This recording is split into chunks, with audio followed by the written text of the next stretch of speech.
think the president's main goal is this evening? What does he want people to walk away from this speech with? Martha, thanks for having me. It is indeed a big night here for President Trump. It's a beautiful speech that will be delivered from the heart. He has written and rewritten passages of it over time. And I think he seeks to do a few things tonight. One is to really detail those accomplishments that he's had in the first few weeks of his early administration, to show that he has kept the promises made to the American people, and then to preview what's to come for a man who really does take action and have impact on a day-to-day basis. He'll talk about health care tonight, the border. He'll talk about our relations around the globe. He will talk about education. He's honoring some of his special guests tonight. I had occasion to meet with a number of them today. A very exciting day here. It's a rare disease day, and he will be honoring Megan Crowley, who has Pompei's disease, an affliction, a rare disease where young people were not expected to live past the age of 5. She's 20 years old and a sophomore at Notre Dame. She has a great story. I read that earlier. You know, in terms of the communications, he said this morning that he feels that he or his people have not explained what he wants to do clearly enough. What is it that he needs to fix? What does he want to fix in that regard tonight? Well, the president has said many times, Martha, that he's surprised the coverage never really got better from when he was a candidate to when he was elected, the president-elect and now the president of the United States. And he has a point. Not everywhere, not with everyone. But he just wants fair coverage, and I would also argue for full coverage. So he has, including today, he's put forth close to 30, probably about 25 or so executive actions of some sort. And 1 or 2 have gotten all the coverage. I mean, just today, H.R. 321, the Inspire Act that encourages NASA to involve young girls in their science and space programs. Very exciting. He's very committed to it. We just want full coverage of everything that he's doing. People can criticize it. They can ask the tough questions about it, but it ought to be covered.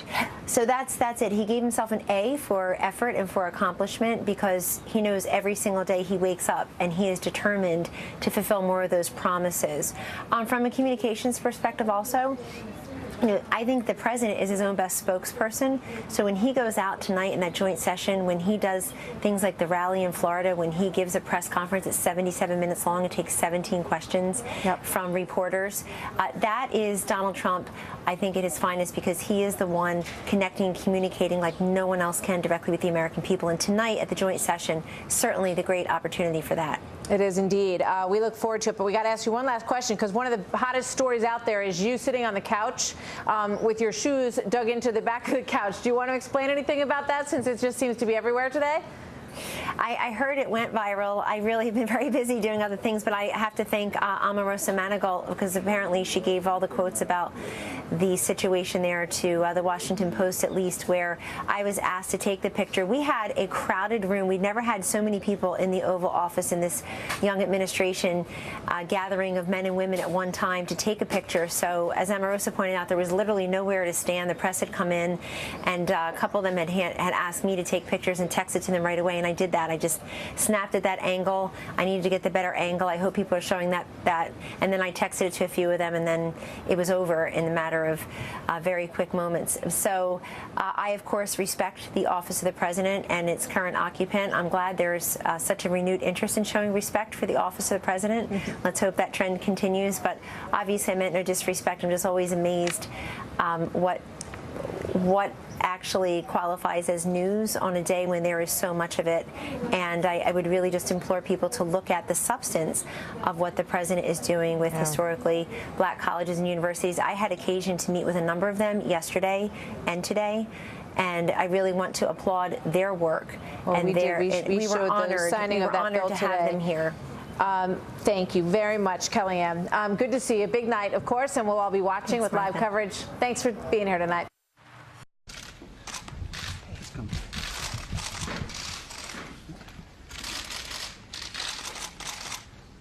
Thank you all very much. I appreciate you being here.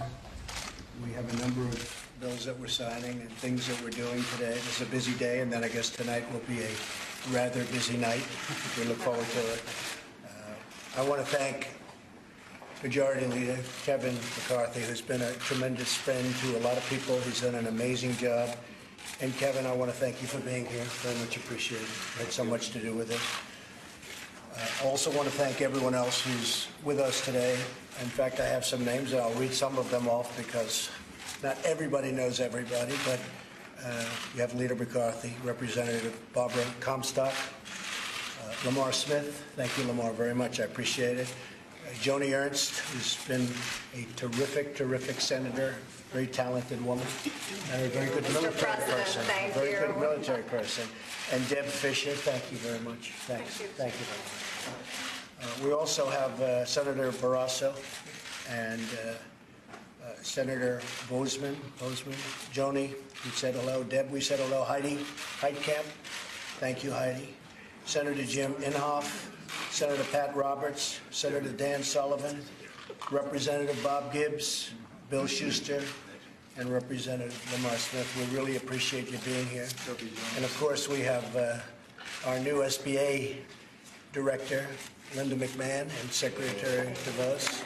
So we have a lot of great talent.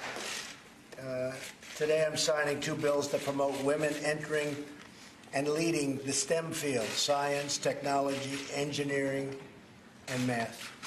Currently, only 1 in 4 women who gets a STEM degree is working in a STEM job, which is not fair, and it's not even smart for the people that aren't taking advantage of it. It's unacceptable that we have so many American women who have these degrees but yet are not being employed in these fields.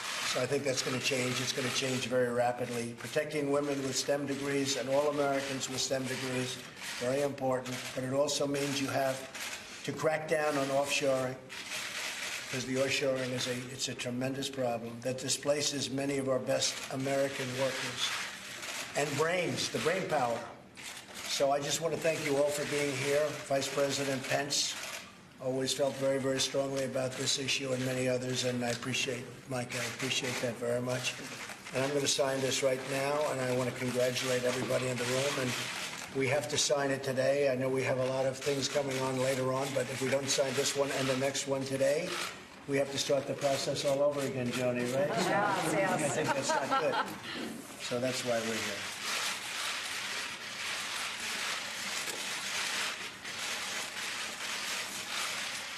Okay, well, thank you very much. And you can...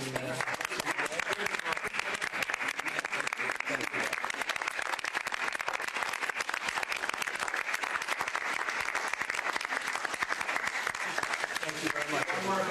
Thank you. Yeah, we look forward to it. We look forward to it.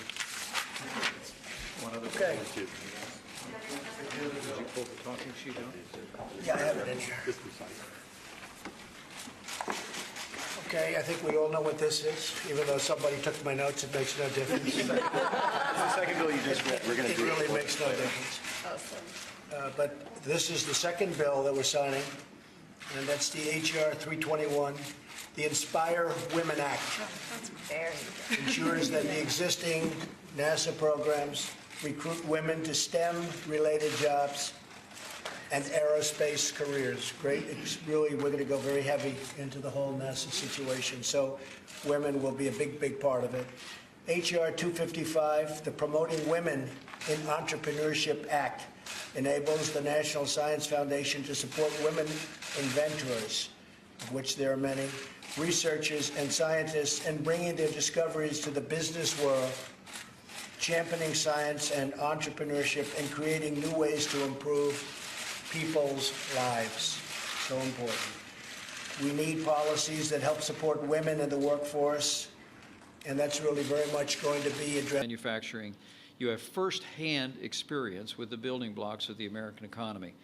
You've also seen for yourself the struggles that American workers can face in difficult times.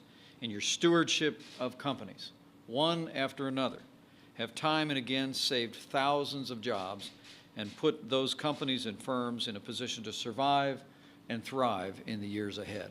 It is a credit to your ability and to your dedication to the American worker. Now, President Trump has called on you to serve your country as Secretary of Commerce, and given your decades of experience, your record of leadership, your integrity, and your commitment to protecting America's economic future, President Trump and I have full confidence that you will succeed. And when you succeed as Secretary of Commerce, you will help America succeed to a more prosperous future. Now, on behalf of President Trump, it's my great privilege to administer to you the oath of office. Please place your left hand On the Bible, raise your right hand and repeat after me. I, Wilbert Lewis Ross Jr., do solemnly swear I, Wilbur Lewis Ross, Jr., do solemnly swear that I will support and defend the Constitution of the United States that I will support and defend the Constitution of the United States against all enemies, foreign and domestic, against all enemies, foreign and domestic, that I will bear true faith and allegiance to the same, that I will bear true faith and allegiance to the same, that I take this obligation freely, that I take this obligation freely, without any mental reservation without any mental reservation or purpose of evasion, or purpose of evasion, and that I will well and faithfully discharge the duties and that I will well and faithfully discharge the duties of the office upon which I am about to enter. of the office on which I'm about to enter. So help me God. So help me God. Congratulations. Thank you.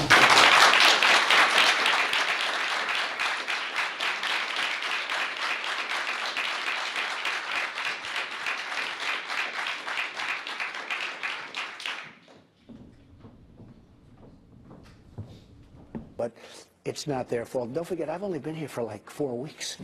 Somebody said, he hasn't done healthcare. They've been working on healthcare for 30 years. I've only been here for, what is this, my 5th week? And we're set to propose a plan, and I'll be talking about it, as you know, tonight. But we're all set to do a plan, and I think it's going to be something that's going to be really respected. And you take a look at what's going on with the stock market. Trillions of dollars of value have been created since I won the election. I mean, trillions. No, I mean, the stock market's very enthused, and that's jobs. But I just have to bring back 2 things in your cabinet. You have an OMB director, finally. He said you have to take an axe to entitlements. Your Treasury Secretary says we're not touching it. Who's right? Well, I'll tell you who's right. If the economy sails, then I'm right, because I said I'm not touching Social Security. So your OMB is wrong. I'm not saying anybody's wrong. I'm just saying this. If we, and I think this is what's going to happen, Brian, I think our country's going to sail. Mr. President, you announced via Twitter the other day you're not going to go to the White House Correspondents' Dinner. How come? Well, I am not a hypocrite, and I haven't been treated properly, and that's okay, which is fine. You know, let everybody treat Some of the me. left say you just can't take it. Maybe we'll have a small, oh no, do they say that? No. Well, I've taken it. You know, one of the great misconceptions, when President Obama was up, was it now, a long time ago, 5 years ago or whatever, I loved that evening. I had the greatest time. I was there. You were the target. I was the target. You were the piñata.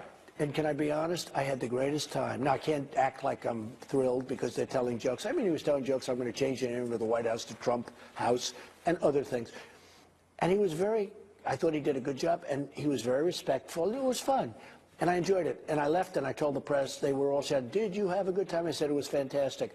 The next day I read Donald Trump felt terrible about the evening. I loved the evening. I had a great time. You said before, I could take hits when it's justified. Correct, right? 100%. Can you give me an example of a time when someone was critical of you and you thought to yourself, I deserve that hit. I deserve that column.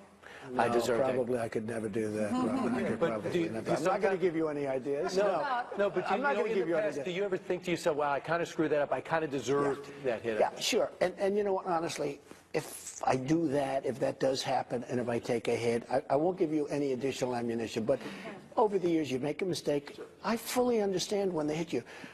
But when they make stories up, when they create sources, because